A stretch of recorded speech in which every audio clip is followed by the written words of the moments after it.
Hey, what's up everybody? Hammerheart Metal Reviews here once again. It is that time of the month. I'm gonna run through my favorite albums from the month, best albums from March 2022, of course just based on my opinions alone. So this month, wow, absolutely stellar month. I could have probably listed like 30 or 35 albums on here that were worth checking out, but I don't want this to be too ridiculous. So I tried to narrow this down a bit. I think I have 15 or 16 albums I'm going to talk about. So I'll just run through them from all the way counting it down to what my favorite album of the month was. So if you haven't heard any of these, definitely do yourself a favor and go check them out. I got quite a bit of variety here from different subgenres.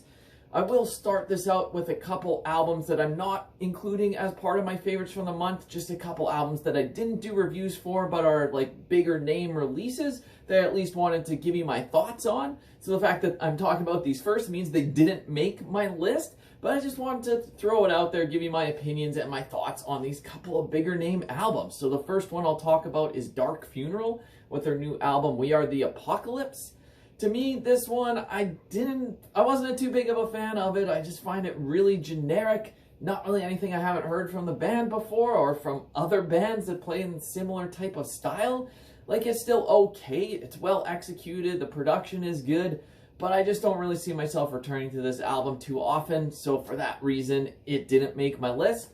And the other one, big name, which pains me to say is not making my albums of the month list, is Abath, or Abath, however you want to say it. One of my favorite black metal vocalists of all time, of course, the longtime member in Immortal, one of my favorite black metal bands out there, but I feel like since he has gone solo, its output is decreasing in quality. Like, his first solo album was decent, but then the second one I didn't really like, and I feel like this one's even worse.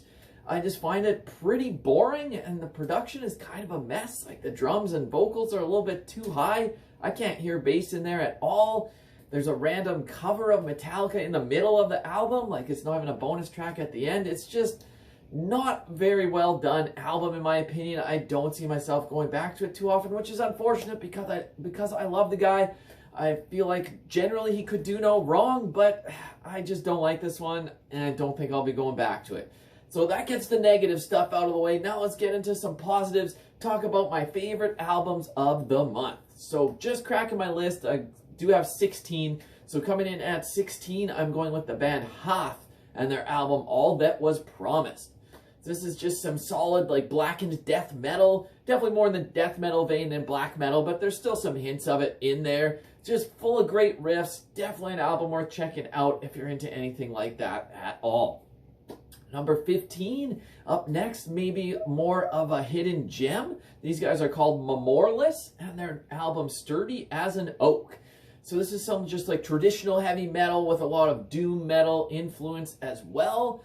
The vocals are very unique, almost like operatic, very reminiscent of like Candlemass, I would say, for sure. Just the album as a whole has this really unique sound, really gives them their own vibe, but it's just a very interesting and engaging album. If anything I just said sounds interesting to you at all, definitely go give it a listen. It might not be like album of the year or anything like that, but it's a very interesting, engaging listen, and it's definitely worth at least a little bit of your time to go check it out, because I enjoy it a lot. Up next at number 14, another just really fun one. They're called Pillaging Villagers, and this is their self-titled debut album. This one is one of the most unique blends of genres I've ever heard. It's like crossover thrash mixed with Celtic folk music and a lot of punk influence as well. I'm generally not into that much punk, to be honest, but I've never really heard this specific blend of genres before, and it's just really fun. This is definitely not anything to take too serious, but if you just want to like bang your head, listen to some really fun, fast riffs, and then all of a sudden there's going to be some Celtic folk music going on at the same time too.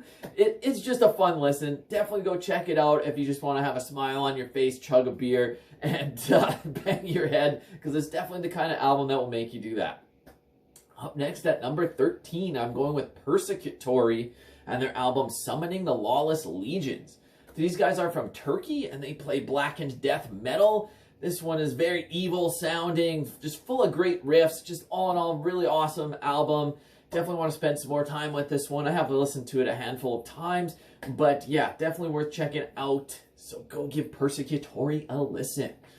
Up next at number 12, I'm going with Inaphelion and their album Moribund. So this is some melodic black metal. The main dude in this band is from Necrophobic, and you can tell right away it sounds very similar to that band. It's slightly different, but definitely got that same trademark sound. Even incorporating in, like, with the melodic black metal, bringing in some, like, classic heavy metal elements as well. Like, the soloing is really on point on this album, and just the blend of these genres together really works. The songwriting is great. It's just full of melodies. If you're into melodic black metal at all, definitely go give this one a listen. Up next at number 11, another one is probably a hidden gem. They're called Irongriffin, and their album Storm of Magic. These guys are from Finland, and it is a very unique band. It's like traditional epic metal with female vocals. There's like definitely a Manila Road influence in there, like older style Manila Road with some of the like sprawling epicness. There's even parts that sound like dungeon synth-y, but with like actual instruments as opposed to a keyboard, if that makes any sense. It's very unique, very interesting, but I enjoy it a lot. Definitely something if you're into more experimental stuff and this sounds interesting at all, definitely go give it a listen. The vocals are very strong. That's going to be probably the make or break it point for you on this band, whether you're into it or not, but I really enjoy it, so definitely go give it a listen. Now into the top 10, my top 10 favorite albums from March. So just cracking the list at number 10 is Konvent with their album Call Down the Sun. So this is an all-female death doom band from Denmark, and this is their second album. And it's just really solid stuff overall. The vocalist hits such low notes, but then even throws in some like black metal-esque like rasps, higher pitched here and there, and the contrast between the lowest of lows and the high-pitched rasps, it works really well. The riffs are not exactly like groundbreaking in any way. They're not starting anything new within the genre. But if you're just looking for some solid death doom with solid vocals, definitely go give Konvent's Call Down the Sun a listen. Up next at number 9, I'm going with Midnight and the album Let There Be Witchery. So I did a full review of this album. You can go check that out. I won't go into too much detail because I talked about it for about 10 minutes before. But yeah, just exactly what you want from a Midnight album. Good old black and speed, black and roll. Just solid stuff, super catchy. That's why it's in at number 9. Up next at number 8, I'm going with the band Luzifer and their debut full-length Iron Shackles. So this is some traditional heavy metal from Germany. Very catchy songs. I feel like they're definitely big fans of Heavy Load. I hear a ton of Heavy Load influence in these songs, especially in the choruses. Like the title track, Iron Shackles, Heavy Load worship down to a T. Album as a whole doesn't necessarily live up to that title track, in my opinion. If it was all on par with that, this would be way higher. There's a couple spots where it kind of ebbs and flows between really solid stuff and maybe stuff that's not quite as good. But for a debut album, they've got tons of potential. These guys would be fun to see live. Just really catchy stuff, great guitar hooks. Definitely an album that's worth checking out if you're just into traditional classic heavy metal sound. Up next at number 7, I'm going with Deathspell Omega and their new album, The Long Defeat. So this is definitely the start of a new era for the band, really slowing down the tempos a lot from previous works. It's a different style compared to some of their other stuff, but I do actually really enjoy this album. It goes some different places and definitely more song-oriented than some of their previous albums. But I do like it a lot. I will actually be doing a Deathspell Omega discography ranking. Probably, I'll put that one out on Wednesday, so that'll be my next video after this one. So you can see where I feel this one stacks up in their entire catalog. So you can look forward to that. But yeah, all in all, if you haven't heard this album yet, definitely go give it a listen because it's unique and good. Up next at number 6, I'm going with Falls of Rauros and their brand new album, Key to a Vanishing Future. So I did kind of a mini review of this album when I did a discography ranking of them this past Friday. So you can go check that out if you want to hear more details about this. I won't go on too long of a spiel, but just really solid stuff, more in the like atmospheric black metal mixed with like neo-folk and just classic rock, folk sound. They have this really great way of blending acoustics in with the black metal foundation. Just really solid stuff. definitely an album worth checking out. Just missing out on my top 5, but number 6 is pretty good because this month is stacked. Now into the top 5, my 5 favorite albums from March. It's coming in at number 5. I'm going with Cirkeln and their album A Song to Sorrow. This is a one-man band from Sweden who plays like epic black metal with a little bit of dungeon synth in there. It's really well-crafted songs. This one did just come out this past Friday, so I haven't spent a ton of time with it yet. I've only listened to it like twice. So this could go up or down on this list in time, but my first impressions are very strong. I really enjoyed the couple times I've listened to this. I want to go back and listen to it some more. But yeah, definitely go check this album out because it rules. I should have said at the beginning of the video as well, I will be popping all of these names down below in case I am mispronouncing any of these band names or album names. You could go reference the list down below because I have a tendency to mispronounce a lot of things. Up next at number 4, another album that I did a full review of. This is Bilwis with their album Pan. This is some folky atmospheric black metal from Germany. As I said, I did a full review of this, so if you want some more details on it, you can go check out my previous video. But all in all, just really enjoyable stuff. Some really catchy melodies in there. Really solid, and that's what's in at number 4. Up next at number 3, one that I am sure to mispronounce, going with Heltekvad and their album Morgenrødens Helvedesherre.